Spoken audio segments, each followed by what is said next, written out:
কাল ষষ্ঠীর মধ্য দিয়ে শুরু শারদীয় দুর্গোৎসব। মণ্ডপে মণ্ডপে চলছে প্রস্তুতি। এই মুহূর্তে খামারবাড়ি পূজা মণ্ডপে আছেন সহকর্মী উম্মে হানি। সরাসরি যাচ্ছি তার কাছে। হানি,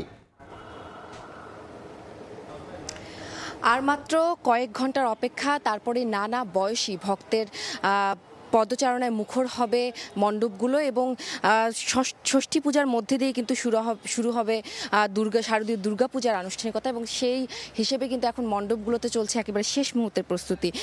এখন আমি আছি আসলে খামারবাড়ি পূজা মণ্ডপে এবং এখানেও কিন্তু ব্যস্ত সময় পার করছেন শিল্পীরা এবং এখানে কিন্তু প্রতিমা রাখার যে মঞ্চ রয়েছে সেটি কিন্তু নির্মাণ শেষ পর্যায়ে এবং দেবী প্রতিমাও কিন্তু এখানে স্থাপিত হয়েছেন এবং যদিও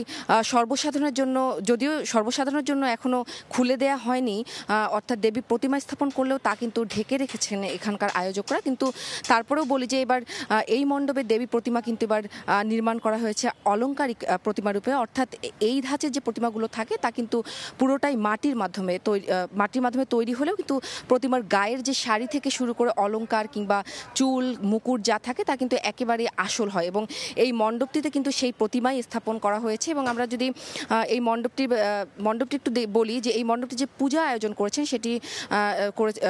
সেটি হচ্ছে সনাতন সমাজ কল্যাণ সংঘ। তারা কিন্তু আমাদের জানিয়েছেন যে এখানকার যে মণ্ডপটি রয়েছে সেটিতে কিন্তু এখন চলছে একেবারে পরিষ্কার পরিচ্ছন্নতা এবং লাইটিংয়ের কাজগুলো এবং কিন্তু এখানে যারা রয়েছে তারা প্রত্যেকেই কিন্তু ব্যস্ত সময় পার করছেন এবং এখানকার যে মণ্ডপটি রয়েছে তা কিন্তু আমরা দেখতে পাচ্ছি পুরোটাই নির্মাণ কাজ শেষ হয়েছে এবং এখানকার যে মণ্ডপের যে আদলটি তৈরি করা হয়েছে সেটি কিন্তু হলুদ এবং সাদার আদলে একটি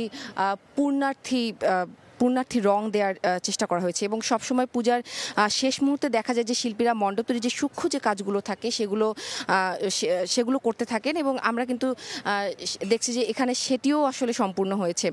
আরেকটু বলে রাখি